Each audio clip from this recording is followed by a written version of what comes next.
Bismillahirrahmanirrahim. Assalamu alaikum student. I am Mohammad Munir Ahmed and we are discussing chemistry FSC part 1 chapter number 1 basic concept. Student, आज जो topics हम discuss करेंगे वो है analysis of compound. इसकी सब heading में हम डिस्कस करेंगे क्वालिटेटिव एनालिसिस, क्वांटिटेटिव एनालिसिस और फिर इसकी सब हेडिंग में हम डिस्कस करेंगे परसेंटेज कॉम्पोजिशन।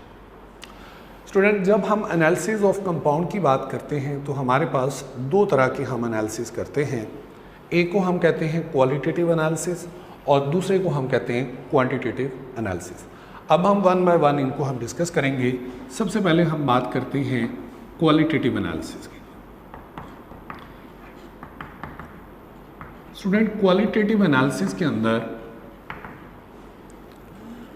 हम एलिमेंट्स की आइडेंटिफिकेशन करते हैं।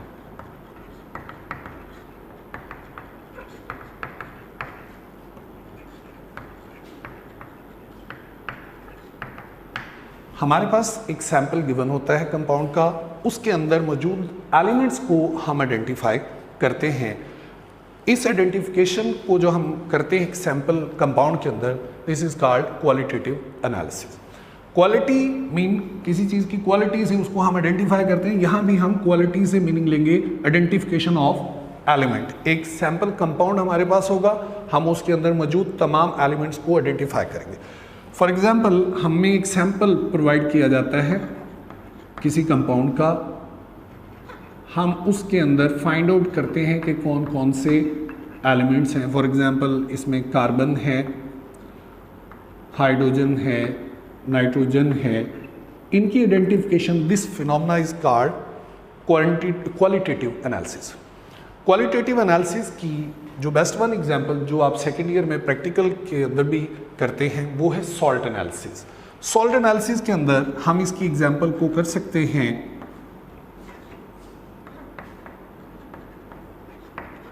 Discuss salt analysis is the example of qualitative analysis, क्योंकि सॉल्ट एनालिसिस के अंदर आप एसिडिक और बेसिक रेडिकल को आइडेंटिफाई करते हैं। स्टूडेंट, दूसरे एनालिसिस जो हमारे पास दूसरी किस्म का एनालिसिस है वो है क्वांटिटेटिव एनालिसिस।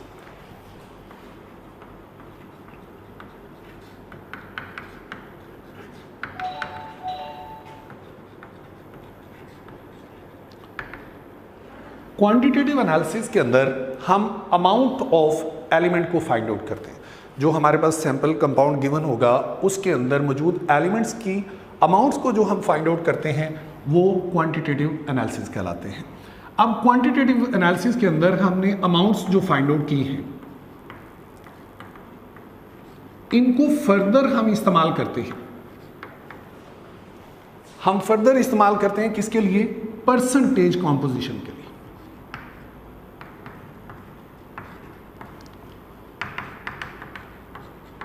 अब स्टूडेंट, यहां पर एक क्वेश्चन है कि हम परसेंटेज कॉम्पोजिशन क्यों फाइंड आउट कर रहे हैं। एक्चुअली परसेंटेज कॉम्पोजिशन हमें एम्पिरिकल फार्मूला फाइंड आउट करने में मदद करती है। नेक्स्ट टॉपिक में हम देखेंगे कि हम इसी परसेंटेज कॉम्पोजिशन को कैसे एम्पिरिकल फार्मूला फाइंड आउट करने में हम इस्तेमाल करते हैं। स्टूडेंट, परसेंटेज हमें पता है कि 100 में से समथिंग, परसेंटेज को हम डिफाइन करते हैं आउट ऑफ 100। अब जब हम परसेंटेज कॉम्पोजिशन को यहाँ डिस्कस करते हैं तो उसको हम डिफाइन करेंगे number of grams of element in 100 gram of compound, number of grams of element in 100 grams of compound, तो वो हमें परसेंटेज कॉम्पोजिशन बताएगा।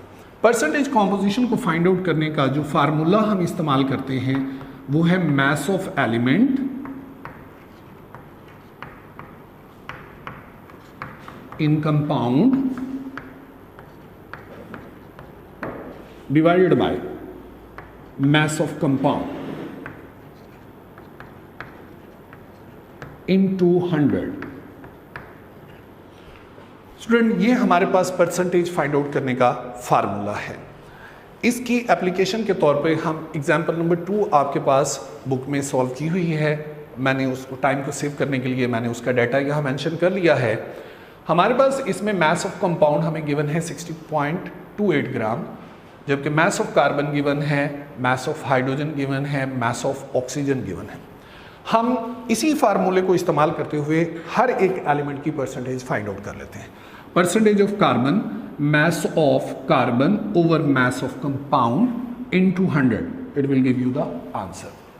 इसी तरह हम percentage of hydrogen find out करते हैं, mass of hydrogen, mass of compound into 100। इसी तरह परसेंटेज ऑफ ऑक्सीजन के लिए mass of oxygen, mass of compound into 100। Student, हमारे पास यहाँ पर हर एलिमेंट का मैस हमें गिवन है और मैस ऑफ कंपाउंड भी हमें गिवन है। हम सिंपली इस फार्मूले में इस वैल्यूज़ को पुट करते हैं और इसके कैलकुलेशन के बाद हमारे पास हर एक एलिमेंट की अलग से परसेंटेज आ जाती है। स्टूडेंट, हम परसेंटेज को थ्योरेटिकली भी फाइंड आउट कर सकते हैं। अगर हमारे पास किसी भी कंपाउंड का फार्मूला गिवन हो तो हम उसकी मदद से थ्योरेटिकली हर एलिमेंट की परसेंटेज, उस केमिकल कंपाउंड के अंदर जो एलिमेंट मौजूद हैं उनकी हर एक की परसेंटेज हम फाइंड आउट कर सकते हैं। कैसे?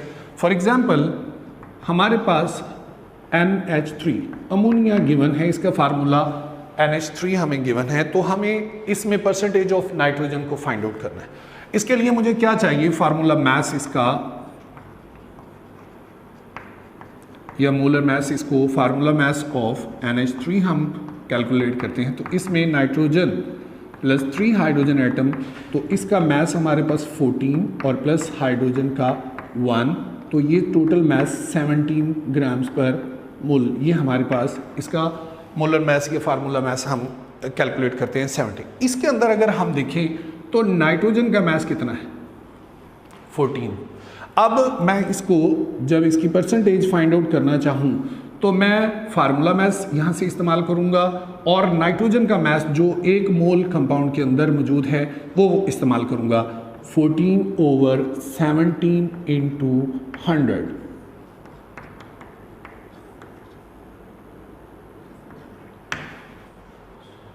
ओके स्टूडेंट, हम परसेंटेज ऑफ नाइट्रोजन को यहाँ से इजीली फाइंड आउट कर सकते हैं। कैसे? 14/17 × 100, तो ये 82 पॉइंट समथिंग जो हमारे पास इसका आंसर आ जाएगा। तो अगर हमारे पास किसी भी कंपाउंड का फार्मूला गिवन हो तो उसके मॉलिक्यूलर फार्मूला से हम मोलर मैस फाइंड आउट कर सकते हैं और मोलर मैस को हम इस्तेमाल करते हुए हम क्या परसेंटेज ऑफ ईच एलिमेंट हम फाइंड आउट कर सकते हैं। परसेंटेज फाइंड आउट करते हैं थ्योरेटिकली, जस्ट हमारे पास फार्मूला जो गिवन है उसको हम इस्तेमाल करते हुए। इस तरह की परसेंटेज कैलकुलेट करने के लिए जो फार्मूला हम इस्तेमाल करते हैं अब वो हम डिस्कस करते हैं। ये फार्मूला हम उस सूरत में इस्तेमाल करेंगे जब हमारे पास मैस ऑफ कंपाउंड गिवन नहीं होगा। पहले हमने ये एक फार्मूला सीखा है जिसमें हमारे पास मैस ऑफ एलिमेंट गिवन होता है, मैस ऑफ कंपाउंड गिवन होता है, लेकिन अगर हमारे पास ये फार्मूला गिवन हो तो उसके लिए हम परसेंटेज जो है एलिमेंट की कैसे फाइंड आउट करते हैं? परसेंटेज ऑफ एन एलिमेंट, इसको हम जो फाइंड आउट करते हैं इसके लिए इक्वल हम लगाएंगे mass of element in 1 mole of compound over formula mass into 100।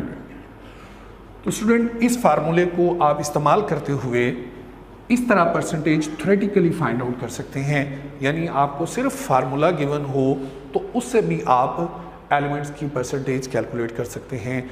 यानी हम परसेंटेज कॉम्पोजिशन को थ्योरेटिकली भी कैलकुलेट कर सकते हैं। स्टूडेंट, इसकी प्रैक्टिस के लिए आप एक्सरसाइज में से क्वेश्चन नंबर 14 उसका ए और बी पार्ट आप ज़रूर हल करें और इसकी प्रैक्टिस से आपको काफ़ी बेनिफिट मिलेगा। और अगर इसमें कोई मज़ीद प्रॉब्लम हो तो वो आप मुझसे डिस्कस भी कर सकते हैं ग्रुप के अंदर। This is all about today's topic. Next topic में फिर मुलाकात होगी, तब तक के लिए अल्लाह हाफिज़, अस्सलाम वालेकुम।